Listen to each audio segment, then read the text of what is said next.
This meeting is being recorded. All right, my friends, we find ourselves on Nun Beis Amud Aleph 52a. Just a few lines from the top. If you remember, we last time we talked about the sorcerer Mechitza. Don't worry, it'll be an upcoming shir hopefully sometime soon.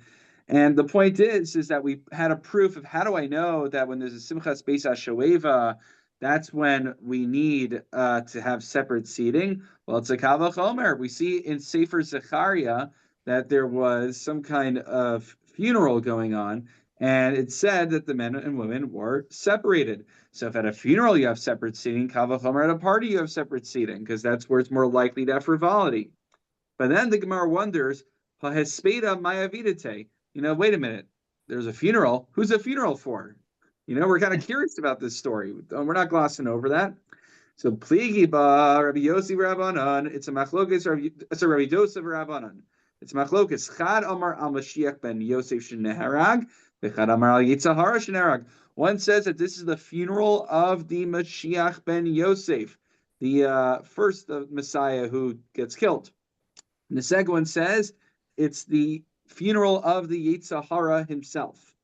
Now the Gemara wonders, this I can understand if there is a funeral and everybody is weeping because the Messiah, the son of Yosef, died. It says in the pasuk that Bitu Elias Asher Dakru V'Saftu Alav K'mitzbat Al HaYachid, right? It's just like you eulogize an individual. We're told that there's supposed to be sadness about his loss. Elaman to Amar al Yitzhahara Shenerag Hai has speed up by the Mebar. But wait a minute, if you're telling me that according to one opinion, this funeral's for the Yitzhahara, why are people giving eulogies for the Yitzhahara? Simcha by the Meibad. If anything, we should be throwing a party. Ding dong, the witch is dead, right? We should all be celebrating the death of the Yitzhahara. Samai Bachu. What's the crying that's going on at the funeral of the Yitzhahara? Pretty good question, right? Mm-hmm. Well, good thing the Gemara doesn't leave us hanging. It has an answer. Now this is if you haven't heard this one before, it was worth coming tonight to hear this. This is a very iconic Agadata. So in the future, God will bring the Yitzhahara before the righteous and the wicked and shecht him right in front of them. So tzadikim, tzadikim nimelhem kahar gavoa. To the tzadikim, the Yitzhahara will look like this tall mountain. Or rishayim nimelhem kechuta saira, and to the rishayim will look like a strand of hair. Halalu bochin v'halalu bochin. Everyone is crying. Tzadikim bochin v'omrin heach yichol nulech v'yishar gavoa kazeh. The righteous are crying out of relief, saying, "Oh my gosh, how is it possible that we're able to I guess because you always say that mountains insurmountable, so I guess you say you surmount the mountain, right? How are we able to climb this mountain and that was seemingly insurmountable?" Rishayim bochin va'omrim, while the Rishayim, the wicked, are crying and saying, "How are we not able to conquer this mountain? This little strand of hair. This little strand of hair was bullying me around my whole life. How is it that we weren't able to overcome it?" And God says, you're saying good. So God also wonders the same thing. Shnemar, and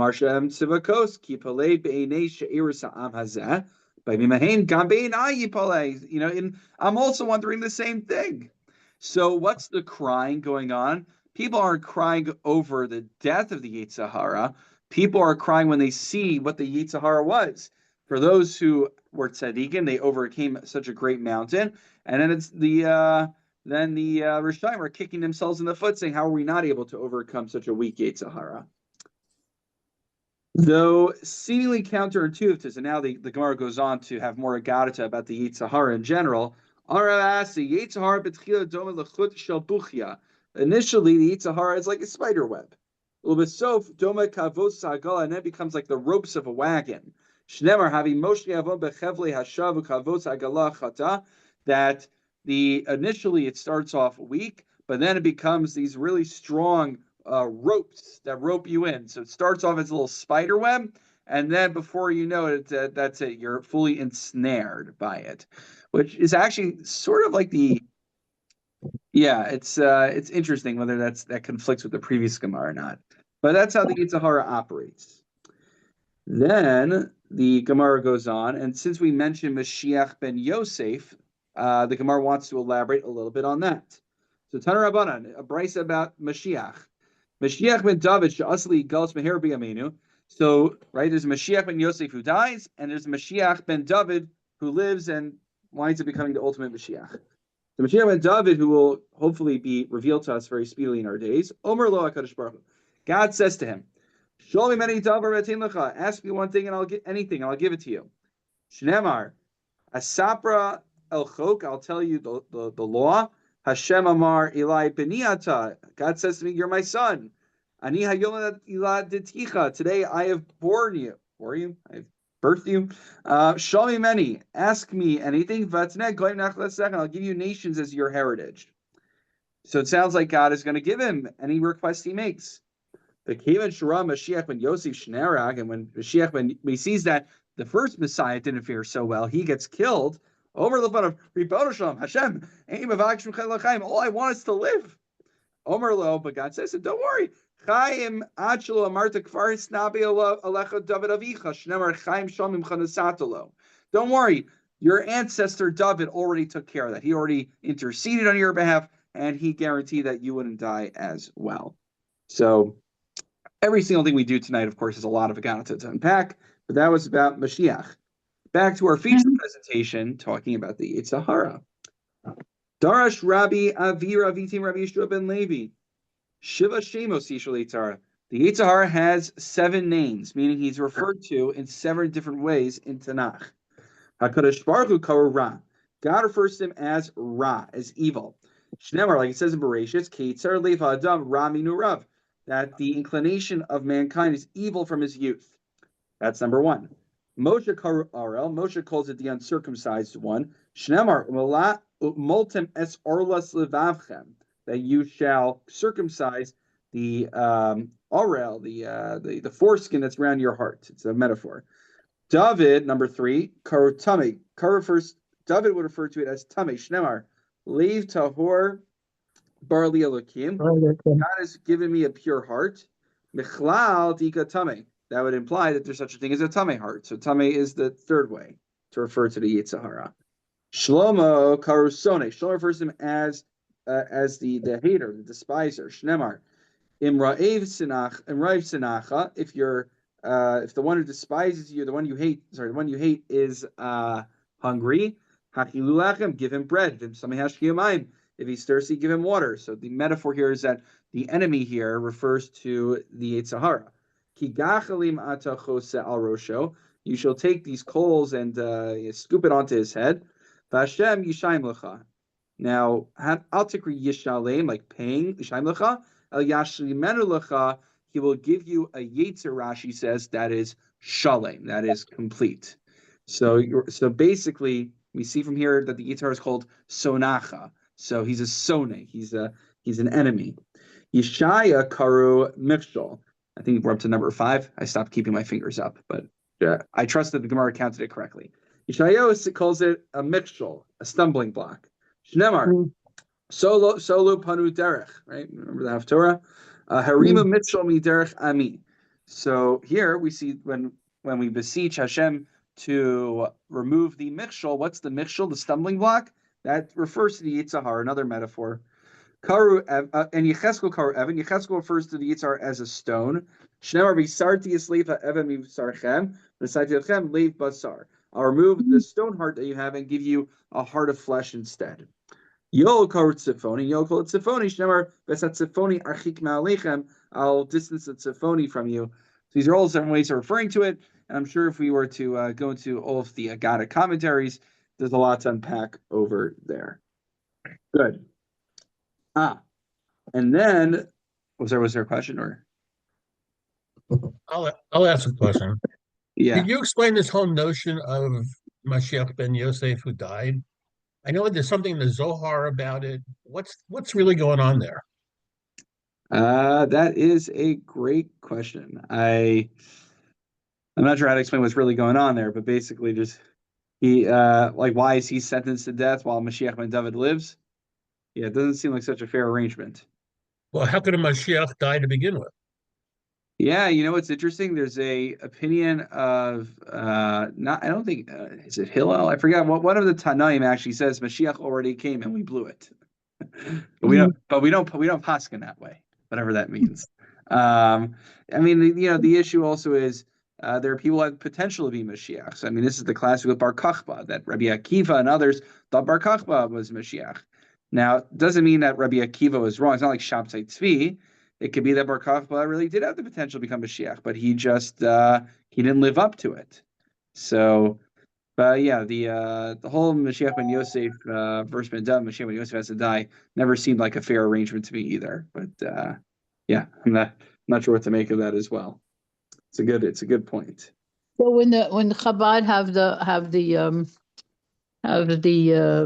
Mashiach meal, when is it, after Pesach or at the end of Yeah. Pesach? So who is the one that they're expecting? Are you trying to get me to say something that'll get me in trouble?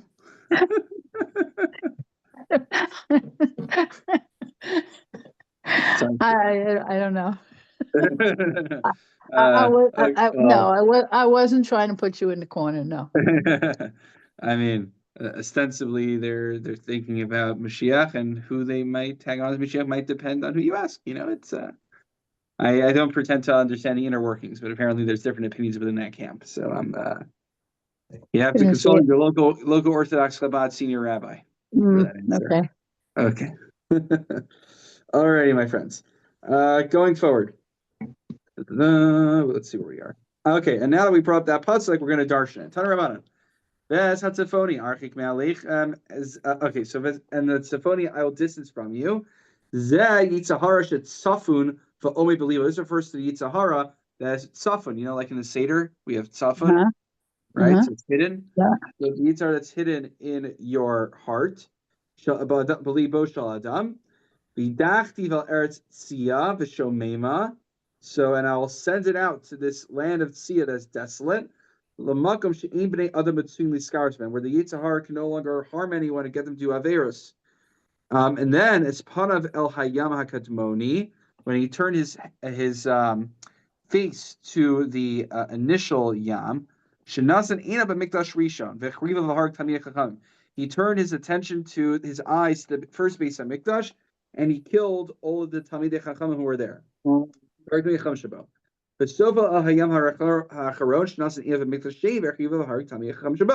and then the next part of the pasuk refers to the second base of Mikdash, in which he killed the Talmidei Chachamim who were there. But Allah be'isho b'talat zachanto, and then it goes up in flame and goes up with this putrid smell.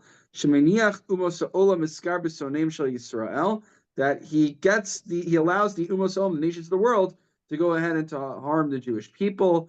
Ki deal asos, where he has done big things.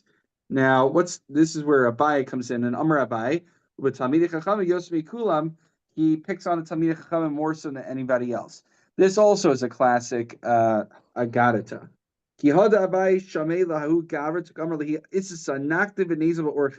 Abai once heard a man and a woman that they said, let's go on a journey together. The man and woman were not married to each other, as far as we know. Amar Ezel Avrishinu Misur. So Abai says, let me follow them, so in case they do something that's not appropriate, I could stop them from doing so. So also plus a parseh, he follows them for 3 parseh, ba'agama, through like a swamp or forest. Kavu parshim adadi, and when this man and woman were, they had to go separate ways. They each had their own destination. He says, it's a long journey, but the company's been great. And then they just part ways without anything else happening. Amar Abai, Ima desani li hava lo hava matzi lo ukme nafshe. If I was in that man's position, I would not be able to withhold myself. So Azal Tala Nafshi Bibura the Dasha Umit Sta'er. So because he seems so depressed, how's it that this rank and file Jew is secluded, to his knowledge, is secluded with a woman, and they don't do anything inappropriate with each other. He says, if I was in that man's position, I wouldn't be able to withstand the Yetzer Hara. So now he's like, what is all the Musar farm and all the learning I've done has amounted to nothing, that this random guy seems to be able to withhold against the Yetzer Hara, and I'm nothing. Until Asahu Saba, then comes along this elderly gentleman. It's the wise old man who appears. This happens in a lot of stories. We don't know who he is, but he's, insert character, wise old man comes. Tanale, and he tells Abaye, Kol hagadol mechavero yitzro gadol hemenu. The greater you are spiritually, the greater your Yetzer Hara is. And this circles, he doesn't explicitly connect it, but this fits with the Gemara we saw earlier in this year, that at the end of days, the tzaddikim are going to see that their Yetzer Hara is a mountain, and they were still able to overcome it. So the idea is that the greater you are, commensurate to your spiritual greatness, is a Yetzer Hara to go toe to toe with you. And so Abai was consoled by that, because it's because I did learn so much that my Yetzer Hara is so big, and that's he didn't feel so bad about himself at that point. So this gets quoted in a lot of the halachic literature also when it comes to these kind of topics. Let's go a little further and get on to the next summit, shall we, my friends? Amar Yitzchak, Yitzur shel Adam Eskaber b'chol yom. The Yetzer Hara tries to get us every single day. Every single day, the Yetzer Hara will try to overcome us. Shnemar, Rak kol hayom. He's doing evil every day toward us. Amar Yeshua ben Lakish, Yitzur shel Adam Eskaber b'chol yom. Umevaki shalami. So not only does the Yetzer Hara try to get the better of us every day, but he tries to kill us. Shnemar, Sofa Rosh Tzag Vaishalamiso. The wicked is looking for the tzaddik and seeks to kill him. The Malay HaKadosh Baruch Hu she'ozer lo, yachalo. And if not for God aiding him, he would not be able to withstand the Yetzer Hara. Shnemar, Hashem lo yazenu b'yadov lo yarshienu b'hi shafto.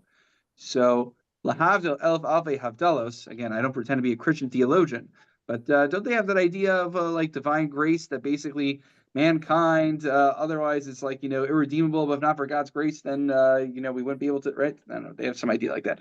So lahavdil, maybe they got from here, that if not for Hashem, it would be impossible to withstand the Yetzer Hara. It's only through God's bestowing upon us the ability that we're able to overcome the Yetzer Hara.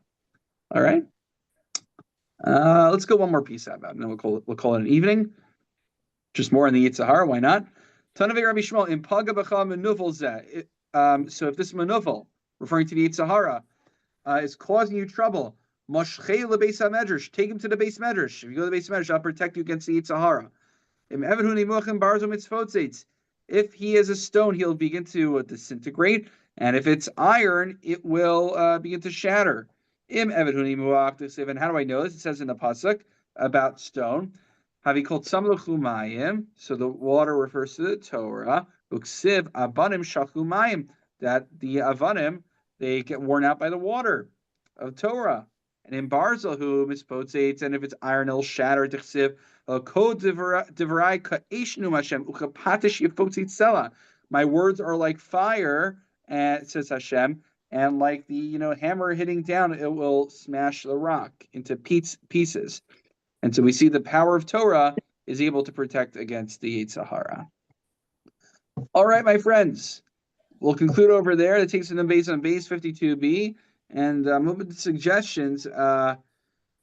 We are, God willing, going to do our move mid-June, maybe Sunday, June 15th, most likely. We'll be on vacation that week, and then the following week when Rabbi Cohen's in Italy, we'll probably not be here physically in Stanford, but I'll be on call in events of an emergency until June 30th. But we can still do class on Zoom. But I need to calculate it. I think even if we, in theory, have one shiur every week through June, I think we might still run it short. I haven't calculated yet, but it looks like that, right? What do we got? 1, 2, 3, 4, 5, 6, 7, 8, 9. So in theory, if we keep at our pace, it's 9 more weeks. How many more weeks do we have together if we go through all that? Not 9, 5. right? Oh, we do? Yeah, 9? 5 weeks. 5. Unless you So do Evelyn Wood. what's that? We might just need to do a blot. Maybe some of the weeks we do a blot. Should we do that? All right. Maybe when we get closer to the end, we'll just do like a full daf each time. That way we could get it. And I'll be back for the last Shabbos in June. Why don't So you maybe- schedule it so that it does work out, that we finish it the last week? Why don't you take a look at the Gemara, the Sugyas, and, you choose the stopping points. Yeah. No, so I'm saying we could cover more than an Amud. That's what I'm saying. Right. Okay, as long as everyone's up for that. And then I'm gonna be here, God willing, the last Shabbos in June because Rabbi Cohen will be away, so that'll be my last Shabbos here. I might just be coming in on my own, possibly. Marissa might be with the kids at the in-laws, just because like we've already moved out of the apartment. But we can maybe do a CM that Shabbos together. If anyone wants to interested in hosting a CM or doing something, just let me know. We can even do it at the shul, maybe at Shalashidus. I never liked the Shalashidus scene. It always felt very like you don't have enough time. It's very perfunctory, but we could do it. Anyway, I'm open to ideas. You let me know. Let's first finish the Gemara. All right. Have a wonderful Shabbos, everybody. You too. Take Thank care. you. Stay safe. Thank you. Right. Good Shabbos.